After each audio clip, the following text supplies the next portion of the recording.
This story is created by Goose Santos. Support him by checking out his YouTube channel using the links below.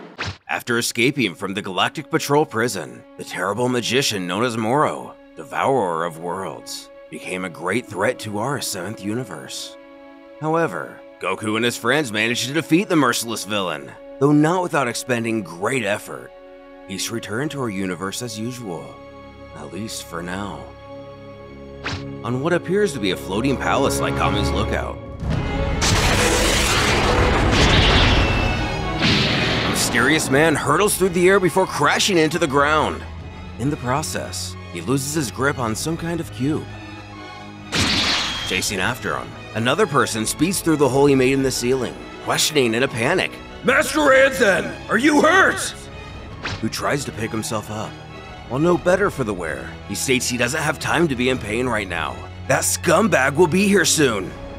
If we take a second to look at him, this guy appears like he may be a deity of some sort given the symbols on his clothing, specifically the triangle in the exact spot as the Grand Priest. Though this is very much a loose theory, he could possibly even be an angel himself given the light details of his hair, though it would be one of the few lacking a halo. Anzen's underling shouts that he doesn't know what this evildoer's done, but he's driven all the Guardians mad. They're killing each other out there. It looks like he's been planning this for a long time now. Sensing whoever they're speaking of approaching, he's on his way here. They can't help but wonder if this monster has already killed all the Guardians. The unnamed warrior tosses the previously mentioned cube to his master and pleads for him to leave now. If he dies, their mission will fail and all of this will be in vain. The only thing he himself can do is offer himself as a sacrifice to avoid this great evil.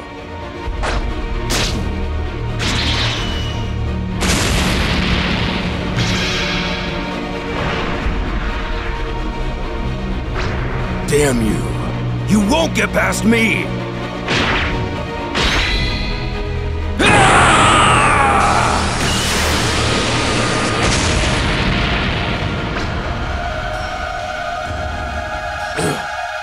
Did that do it?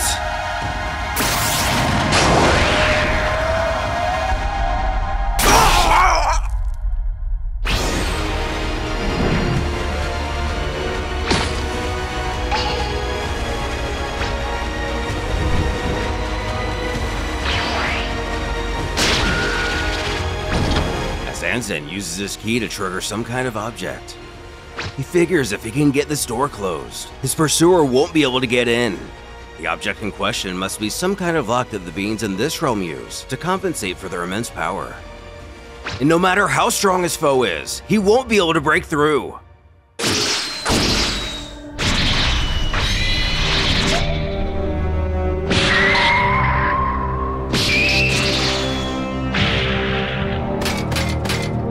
But before the door can come to a shutter, Anzen is hit from behind. The creature is able to dash in after him at the last moment. He wonders what he should do now.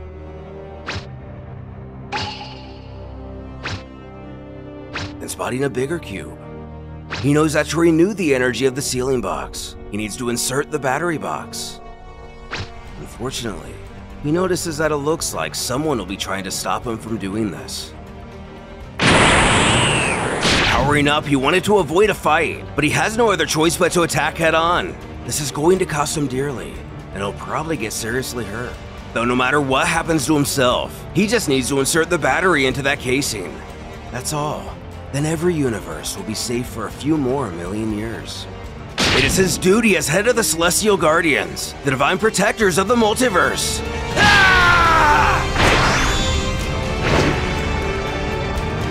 I got him?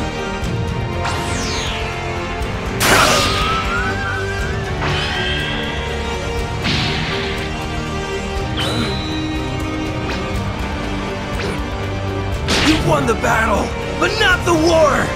Ha!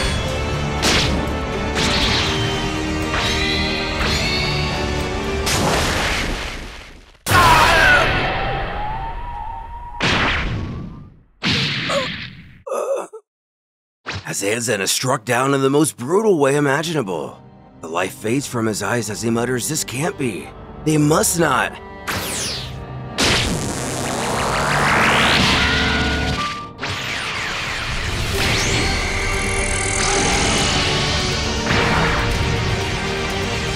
cube splits open before the larger cube opens and expels a mysterious energy surrounding it. 4. Not just one of the evil entities which slayed Anzen.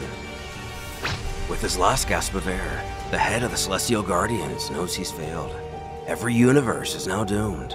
What kind of power could this cube, or battery, hold that protects every universe in existence? And where did these guys come from who are strong enough to easily defeat those who defend it?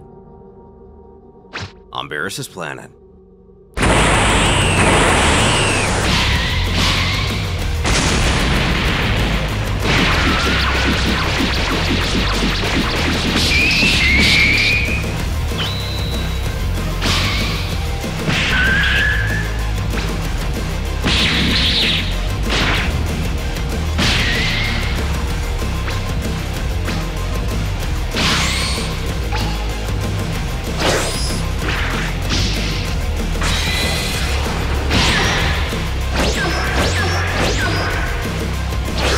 Goku and Vegeta continue with their never-ending training.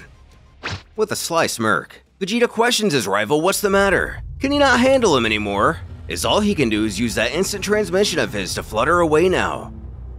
And in a way, the prince is kind of right. He's figured out Goku's latest strategy and is able to pretty much counter him perfectly. He bluntly asks Vegeta if he found a new weakness of his. Which of course he has! What does this clown take him for? When he uses his Kaioken with Super Saiyan Blue, he's strong enough as he himself is in his evolution form, but his energy drains much faster because the strain Kaioken causes. Ironically, this is also classic Vegeta letting his ego give his opponent an edge. Then again, that's a big part of the reason he's come so far.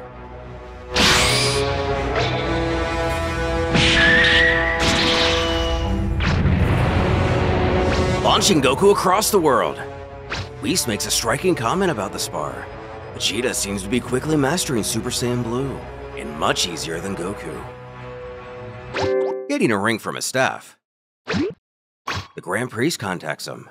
Clearly an unexpected and potentially extreme circumstance. He inquires of his father what has provoked this most unanticipated communication.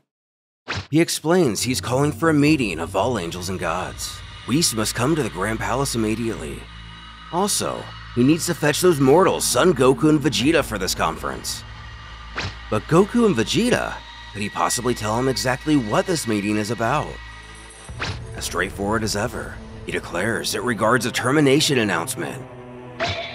While we ourselves can only speculate what that means for now, Whis appears quite concerned. Get over here, Kakarot! Come get some more!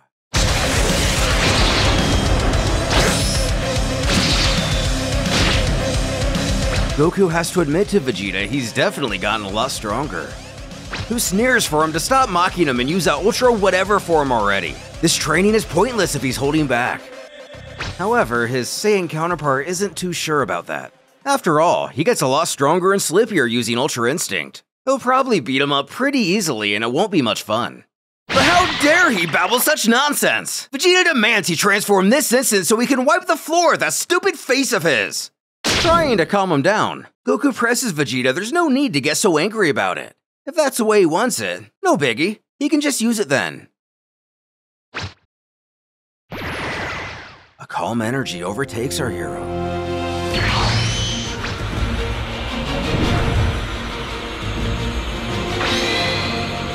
He informs his rival this is it, this is his max power. Though he himself may want to use his energy of destruction in this fight, he has been training with Lord Beerus, right? While that is true, he's still a long way from mastering that kind of ki and using it in a fight. He won't be doing that in this battle. Either way, Goku figures it's his call. He's ready to do this. Vegeta powers up screaming that this will be the day he finally surpasses Kakarot for good.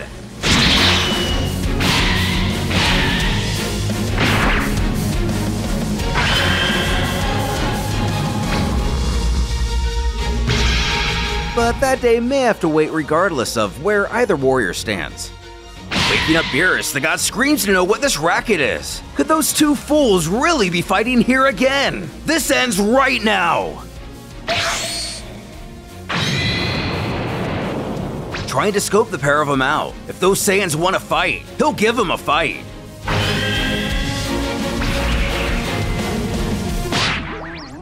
Unfortunate for the prince. It appears the farmer does what he does best in planting a vegetable. Just as he predicted. Given that one's current state, the destroyer figures he'll leave him for later. Looking up. Face to face.